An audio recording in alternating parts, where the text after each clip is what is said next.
टिकैत साहब अब आपके हाथ में ताकत दे दी गई, आप एमएसपी, तो कहेंगे आंदोलन का मुद्दा खत्म हो जाएगा, लाठी गोला बक्खल तार देंगे, फिर कैसे आंदोलन होगा। मुख्य मुद्दा आंदोलन करना है यार। अच्छा हाँ, तो ये अगर ये एमएसपी दे दी तो फिर तो मामले खत्म हो गए, फिर आंदोलन कौन करेगा। राकेश बालियान ने क्या कहा था, राकेश टिकैत ने, टिकैत उस व्यक्ति को कहते हैं जो व्यक्ति घर का मुखिया होता है उनका। ये कोई गोत्र नहीं है, ये तो चूंकि इनके चौधरी को, बालियान खाप के चौधरी को टीका लगा के बाकायदा उसका सम्मान करके टिकैत की उपाधि दी गई थी।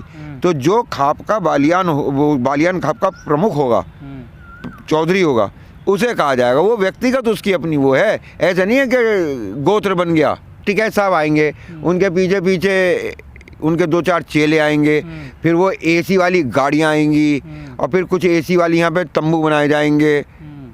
ये प्रयागराज वाले अनुज जी का है जिसमें एसी लगी हुई है। ये मांगेराम त्यागी जी की ट्रॉली आ गई है जिसके अंदर एसी लगी हुई है। ये ट्रॉला आ गया है, इसका एसी बना दिया गया। उन पे तो एसी पे हो जाते हैं, हम जैसे गरीब कहाँ जाएंगे। तो या तो हम आएंगे नहीं, और अगर वो आएँ तो सबके लिए एसी की व्यवस्था करके आएँ, अन्यथा। अच्छा, पिछली बार धोखा हुआ आपके साथ? नहीं, धोखा नहीं, ये तो इसे धोखा नहीं कहते, इसे शोषण हुआ। हाँ, शोषण कह लो। हमें गरीब किसान मानते हुए गर्मी में डाल दिया गया और खुद को किसान नेता मानते हुए एसी में रख लिया गया। तो अब सबकी बार एसी नहीं, अभी कहा आपने किसानों के वो खुद तो बनते हैं ना भाई, हम ही तो मना कर रहे हैं। अगर मानते होते तो हम एसी जस्टिफाई कर देते, तो हमेशा कुतर्क करते हो। मुझे तो कई बार शर्म के मारे मैं नज़र ऊपर उठा के नहीं चल पाता था। मेरी तो 2-4 बार टक्कर लग गई इस चक्कर में। किनसे? मैं खुद बड़ा शर्मिंदा होता था इस बात पे। रोटी मेरी वहाँ से बन के आती थी सिसौली से, और मैं खा के विरोध करता था। उफ, कितना पतन हो गया मेरी आत्मा का। मेरे दोस्त, तुम सही कह रहे हो, बिल्कुल सही कह रहे हो। मुझे शर्म आनी चाहिए। 13 महीने नहीं रहे तुम आंदोलन? उनके यहाँ का खाया और कि मोदी से भी ज़्यादा खतरनाक है केजरीवाल। जब 10 मोदी मर जाएं, उन्हें तुम 10 घंटे तक उबालना, और जो 7 बचेगा उससे जो एक बन के आएगा वो केजरीवाल है। नेता नहीं मानते आप राकेश टिकैत को? कल भी देख के जाकर बैठ गए वो वहाँ। कहाँ जाके बैठे? तेलंगाना भवन पे, किसानों की मांगे पूरी करो। अब देखो, जो काम आता है वही करना पड़ेगा। ये अगर इतना ही बैठने का शौक था तो यहाँ से उठ के क्यों गए थे बिना कुछ लिए? है एमएसपी। देखो जी, ईमानदारी की बात बताऊँ, बुरा मत मानना और किसी को बताना मत ये बात। तुम कैमरा चाहे बंद कर दो, वरना एडिट कर देना। अगर टिकैत साहब के हाथ में भी दे दिया गया कि भाई एमएसपी दे दें कि नहीं दे दें, तो वो नहीं देंगे। क्यों? उनसे पूछोगे आपके कि टिकैत साहब अब आपके हाथ में ताकत दे दी गई, आप एमएसपी, तो कहेंगे आंदोलन का मुद्दा खत्म हो जाएगा, लाठी गोला बक्खल तार देंगे, फिर कैसे आंदोलन होगा। मुख्य मुद्दा आंदोलन करना है यार। अच्छा हाँ, तो ये अगर ये एमएसपी दे दी तो फिर तो मामले खत्म हो गए, फिर आंदोलन कौन करेगा। तो किसानों की मांग तो बहुत है, और भी मुद्दे काफ़ी हैं देश में। ये तो सबसे बड़ा तो एमएसपी का ही। एमएसपी का तो टिकैत साहब भी नहीं चाहते एमएसपी मिले। इन्हें मुद्दा खत्म हो जाएगा यार आंदोलन का। तुम समझते नहीं, पेट पे लात मार ले कोई, अपने धंधा बिगाड़ ले। तो आंदोलन धंधे हैं। ओ वरना यहाँ से उठ के क्यों गए थे साल भर बाद? जो साल भर टिकाए रखा था, क्या हाथ में आया था? यहाँ किसान आया था कि काले कानून वापस करने आया हूँ, और उन्होंने कही थी कि खाली हाथ नहीं जाएगा। कही थी नहीं कही थी? बालियान साहब ने, राकेश बालियान ने क्या कहा था? राकेश टिकैत ने, टिकैत उस व्यक्ति को कहते हैं जो व्यक्ति घर का मुखिया होता है उनका। ये कोई गोत्र नहीं है, ये तो चूंकि इनके चौधरी को, बालियान खाप के चौधरी को टीका लगा के बाकायदा उसका सम्मान करके टिकैत की उपाधि दी गई थी। तो जो खाप का बालियान खाप का प्रमुख होगा, चौधरी होगा, उसे कहा जाएगा। वो व्यक्तिगत उसकी अपनी वो है, ऐसा नहीं है कि गोत्र बन गया।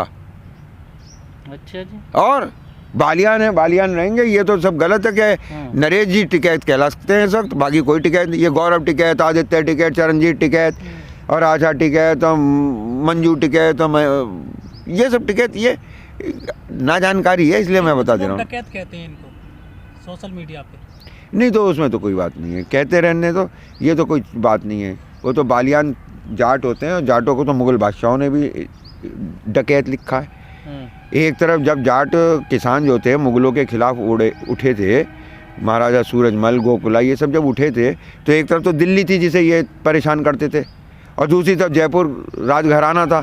और जयपुर वाले के राजपूतों के और मुसलमानों के तो संबंध आप शुरू से जानते हो कितने प्रगाढ़ रहे हैं, रिश्तेदारियाँ रही हैं। तो जब कानून को जाटों के बारे में लिखने बैठे तो उन्होंने देखा कि इनके पास तो लिखा हुआ कुछ है ही नहीं, तो उन्होंने दिल्ली के और जयपुर के जब वो अभिलेखागार तलाशे तो उसमें एक बड़ी अजीब सी बात सामने आई।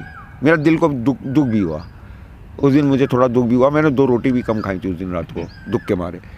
वो ये हुआ कि दिल्ली के मुगल जो थे उन्हें जाट एक कुजात, जाट एक कुजात लिखते थे, और यही जयपुर वाले इनको लिखते थे, क्योंकि राजपूतों को उधर अपने दाएं फ्लैंक पे और दिल्ली को अपने बाएं फ्लैंक पे परेशान रखते थे। तो इन्होंने तो बादशाहों ने डकैत लिखा है, लुटेरा लिखा है। अब्दाली लूट लिया था जाता जाता, सिकंदर इस डर से अंदर नहीं एंटर होने दिया, उन्होंने कहा पैसे ले लेंगे। की बात होगी, अब तो जमाना बदल गया, अभी भी डकैती है। भाई देखो एक बात बताऊं, लिखेगा कौन? लिखने की बात है, लिखता कौन है? जो सत्ता में होता है, जो जीतता है। आज कौन लिख रहा है? आज जैन साहब लिख रहे हैं, आज अग्रवाल साहब लिख रहे हैं। महाराजा अग्रसेन की मूर्ति पूरे हिंदुस्तान में, अगरतला से क्या लेना देना है महाराजा अग्रसेन का? कोयम्बटूर से क्या लेना देना है? अग्रवा में थी, हिसार में, आदमपुर के पास, वहाँ 2-4 मूर्तियाँ हरियाणा में लग जाती, दिल्ली लग जाती। पूरे हिंदुस्तान का कोई बड़े शहर का कोई चौराहा छोड़ो जहाँ पे इनकी मूर्ति ना लगा रही। अब वो इतिहास लिख रहे हैं, गाँव में भी अब वो इतिहास लिख रहे हैं। वो हिंदुस्तान का सबसे बड़ा महाराजा अग्रसेन को बता रहे हैं। अब महाराणा प्रताप की मूर्ति नहीं है हिंदू धर्म रक्षक की पूरे देश में, शिवाजी राजे की बस जवानी सेवा है। मूर्तियां सबसे ज़्यादा महाराजा अग्रसेन की हैं, क्योंकि वो ताकत में है। तो वो जब ताकत में है तो वो लिख रहे हैं इतिहास, जीतने वाला इतिहास लिखता है। तो भाई अब बेचारे किसानों को तो डकैत लिखा ही जाएगा। कह रहे हैं कि आंदोलन दोबारा शुरू होगा बॉर्डर पर आने वाले किसान। तो मेरी उनसे एक प्रार्थना है कि पिछली गलतियों को ध्यान में रखते हुए कुछ चीज़ों का संशोधन कर लें। एक बार इस बार जो है, एक तो लेटरिन की व्यवस्था थोड़ी सी ठीक करवा लें, और दूसरी बात ये है कि जो अब के बाद ट्रॉली लाएं वो तो उसको ऐसे कवर करके लाएं कि वो जाड़ों में तो गर्म रहे और गर्मियों में वो ठंडी रहे, थोड़ी सी सुविधा हो जाएगी। अब टिकैत साहब आएंगे, उनके पीछे पीछे उनके 2-4 चेले आएंगे, फिर वो एसी वाली गाड़ियाँ आएंगी, और फिर कुछ एसी वाली यहाँ पे तंबू बनाए जाएंगे। ये प्रयागराज वाले अनुज जी का है जिसमें एसी लगी हुई है। ये मांगेराम त्यागी जी की ट्रॉली आ गई है जिसके अंदर एसी लगी हुई है। ये ट्रॉला आ गया है, इसका एसी बना दिया गया। उन पे तो एसी पे हो जाते हैं, हम जैसे गरीब कहाँ जाएंगे? तो या तो हम आएंगे नहीं, और अगर वो आएँ तो सबके लिए एसी की व्यवस्था करके आएँ, अन्यथा। अच्छा, पिछली बार धोखा हुआ आपके साथ? नहीं, धोखा नहीं, ये तो इसे धोखा नहीं कहते, शोषण हुआ। हाँ, शोषण कह लो। हमें गरीब किसान मानते हुए गर्मी में डाल दिया गया, और खुद को किसान नेता मानते हुए एसी में रख लिया गया। तो अब सबके बार एसी नहीं, अभी कहा आपने किसानों के वो खुद तो बनते हैं ना भाई, हम ही तो मना कर रहे हैं। अगर मानते होते तो हम एसी जस्टिफाई कर देते, तो हमेशा कुतर्क करते हो। अरे भाई, अगर हम उन्हें नेता मानते तो हम कहते कि हमारे नेताजी एसी में रहेंगे, हमें बुरा नहीं लगता। हम नेता नहीं मानते तभी तो हम कहते हैं जैसे हम रह रहे हैं वैसे तुम रह लेना। आप विरोध क्यों करो राकेश टिकैत जी का? उसी आंदोलन में रहे, वहीं 1 साल तुमने खाया उन्हीं का, और उन्हीं का ही विरोध करते हो। मुझे तो कई बार शर्म के मारे मैं नज़र ऊपर उठा के नहीं चल पाता था। मेरी तो 2-4 बार टक्कर लग गई इस चक्कर में। किनसे? मैं खुद बड़ा शर्मिंदा होता था इस बात पे। रोटी मेरी वहाँ से बन के आती थी सिसौली से, और मैं खा के विरोध करता था। उफ, कितना पतन हो गया मेरी आत्मा का। मेरे दोस्त, तुम सही कह रहे हो, बिल्कुल सही कह रहे हो। मुझे शर्म आनी चाहिए। 13 महीने नहीं रहे तुम आंदोलन? उनके यहाँ का खाया, और उनके नाम से चल रहा था गाजीपुर बॉर्डर तो। और उधर का किसके नाम से चल रहा था? किसका? उधर के लोग किसकी रोटी खा रहे थे? वो उधर कोई पंजाब के थे, कोई टीकरी के थे, अलग अलग नेताओं के थे सब। अच्छा, सब नेताओं ने अपने घर लुटा दिए। योगेंद्र यादव ने कहाँ पैसा लुटाया अपना? वो भी रोटी तो लाया होगा। शाहजहाँपुर बॉर्डर पे। कहाँ बनती थी उसकी रोटियाँ? शाहजहाँपुर बॉर्डर। अच्छा, शाहजहाँपुर बॉर्डर पे। ओहो, हाँ ठीक है भाई, बड़ी शर्म की बात है। योगेंद्र यादव की एक बेचारे की जूते चप्पल तक बिक गए आंदोलन में। अब लोग बताओ ऐसी बातें कर रहे हैं। बिक गए और लड़ रहे हैं, कह रहे हैं 90 लाख तो ले गया, 60 लाख तो ले गया। कहाँ लड़ रहे हैं? वहाँ लड़ रहे थे उस दिन गांधी पीस फाउंडेशन में। क्या? जब इनमें भी पंचायत हुई 15-20 दिन पहले। वास्तव में किसान बड़ा गरीब है। इतने दिनों में इतने बड़े आंदोलन के बाद 90 लाख 60 लाख करोड़ में नहीं पहुँचे अभी तक। ओह, हाउ पुअर। अच्छा, किसान की अवस्था चिंताजनक है। मैं इसके विरोध में घोर निंदा और भर्त्सना करता हूँ। अच्छा, आपको करोड़ों का लग रहा है मामला? अरे यार, जरा जरा से मामलों में करोड़ों के मामले हो जाते हैं। अब इंडिया में लाख की कोई कीमत रह गई क्या है? नहीं, अब ये तो तुम लोग जैसे लेके कुछ भाग पत्रकार गए। और मुझ जैसे कुछ वकील हैं जो लखपति नहीं हो पाए हैं।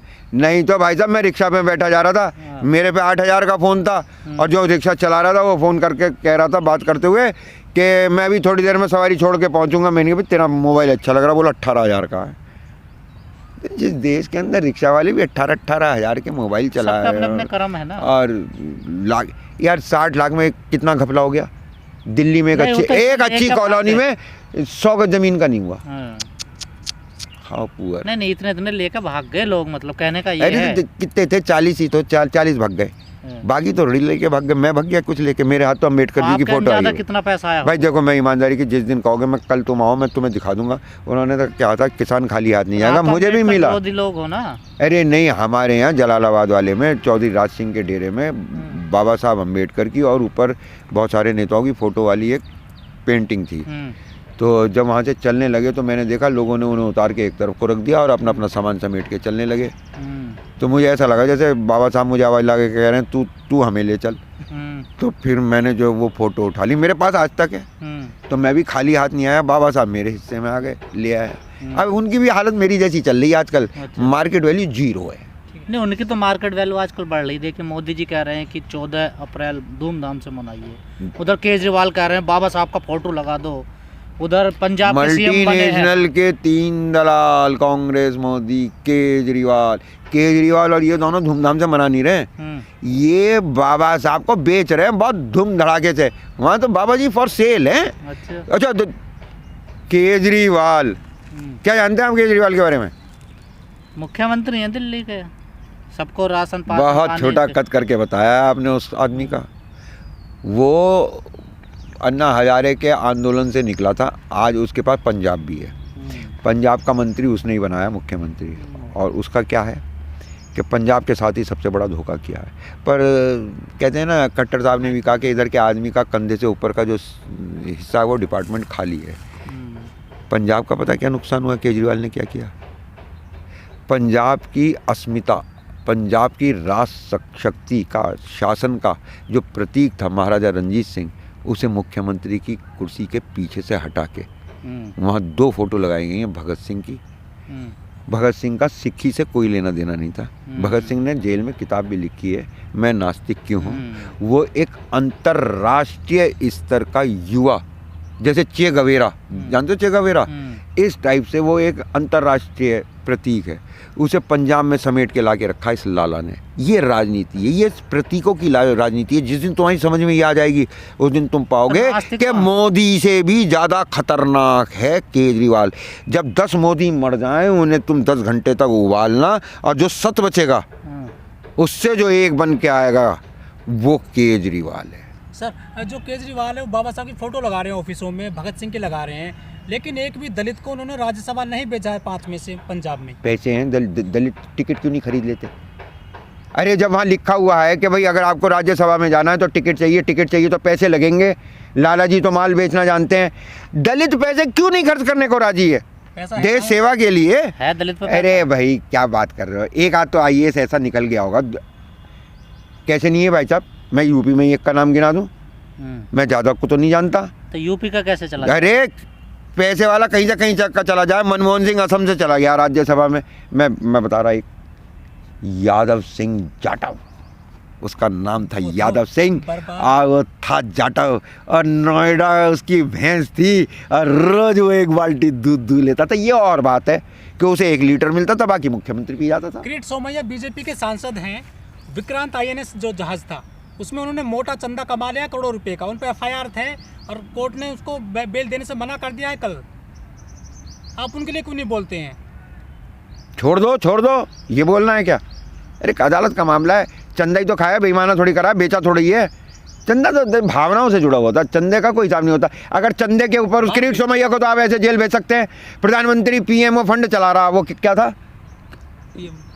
कोरोना। कोरोना में प्रधानमंत्री के नाम से खोला था, उसका हिसाब देने से मना कर दिया था ना, कितने पैसे आए थे ये भी बताने से मना कर दिया था ना। बस उसी की आड़ में किरीट सोमैया की बेल करा दो।